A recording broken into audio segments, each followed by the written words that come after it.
Hi there, Steve Kaufman here. Today I want to talk about grammar and my fear of grammar and how I deal with it. All right, so I've been studying Arabic, and by the way, at the end of this video I'm going to give you a brief sort of overview of what I do on my iPad, or for that matter on the iPhone, when I'm learning Arabic with Link. I can do more or less the same things on the computer. But fear of grammar. Okay, why do I say fear of grammar? Because as I'm studying Arabic, I come across different forms of verbs, different endings.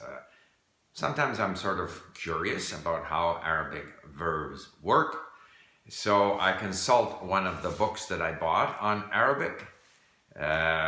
I haven't gotten very far into these books because, of course, they're written, the content items are in Arabic, and I find it very difficult to read Arabic without the audio, the text-to-speech, or the live audio that we have at Link, because it's so difficult to guess, what the vowels are, how the words are pronounced, just based on the letters, not to mention the fact that I still confuse the letters, and I think it's a Z when it's a the, or I think it's a D when it's a R, and all this kind of stuff. Takes a while to get used to the writing system.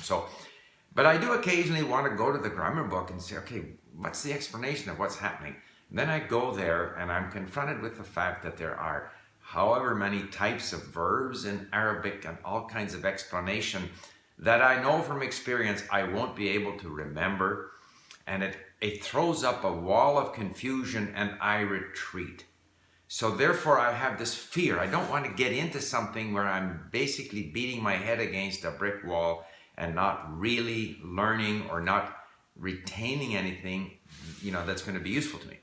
So I go back to my Arabic, go back to what I'm doing, where I'm able to read, I'm able to understand when I read, I'm able to understand when I hear, I'm gaining more and more experience with the language, so I'm observing the language. Now, you do need some grammar concepts. You need to be aware of what's a verb, what's a noun, what's an adjective, but many of the things that happen in the language, I'm able to observe without having to have it explained to me, without having to try to remember explanations. I know the word order because I've now seen so many words and phrases, and you'll see in the overview of how I study that I save words and phrases. I save them as I'm reading. I tend to go through the lesson sentence by sentence, and then I'll save a word and a phrase, and then I review them. And later on, which I don't show you, I can review them in a sort of SRS feed if I want. So I'm constantly reviewing words and phrases. I'm seeing the language live in front of me. I'm observing how the language works. I'm observing how concepts are expressed, word order, how questions are asked, how adjectives and adverbs behave. And at some point, when I've had enough of this observing, then I will go and read the explanations, and that'll probably move my understanding of Arabic grammar, along. But every time I go there, at least at this stage, and I encounter these theoretical explanations about the language, about some things that I have already observed, about some things that it's just too difficult for me to relate the explanation to anything, and I withdraw, and I come back to my observing of the language. So my recommendation, and this was my, when I first started learning Russian, I did it primarily to prove that to learn a language, even a language with complicated grammar like Russian, and Arabic has complicated grammar, that we can go a long way without having to confront the rules and the explanations and the exceptions. We can go a long way just by observing, listening, reading, getting used to the language. And at some point, and certainly more than once, later on, we can go back in there for some explanations, but it shouldn't, the sort of upfront grammar explanations shouldn't prevent us from enjoying the language, and I'm certainly not allowing it to disrupt my enjoyment of Arabic, where I feel that I'm making fairly good progress. Thank you for listening. So here you can sort of look over my shoulder as I work on my iPad. Bear in mind that the sentence view is not yet available on the iPad for the general user. I have a beta version.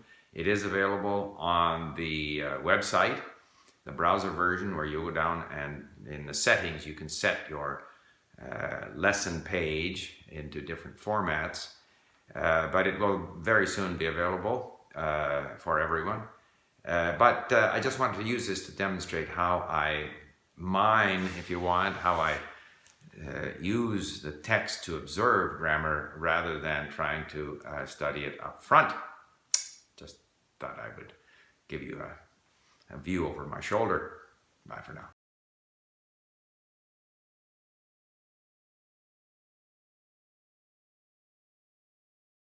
طلبت سائق.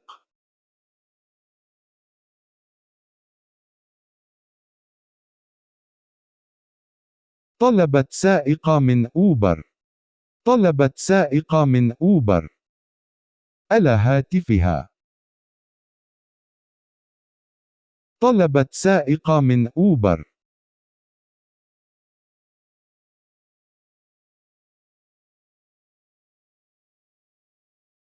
هاتفها. طلبت سائق. طلبت سائق. على هاتفها. على هاتفها. سائق.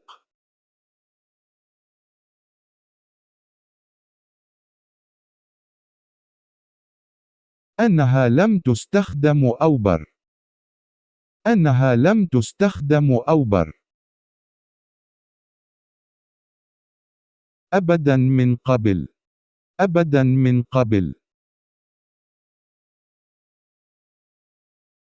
وتتمنى أن يكون أمنا. وتتمنى أن يكون أمنا. أمنا. أمنا. من قبل.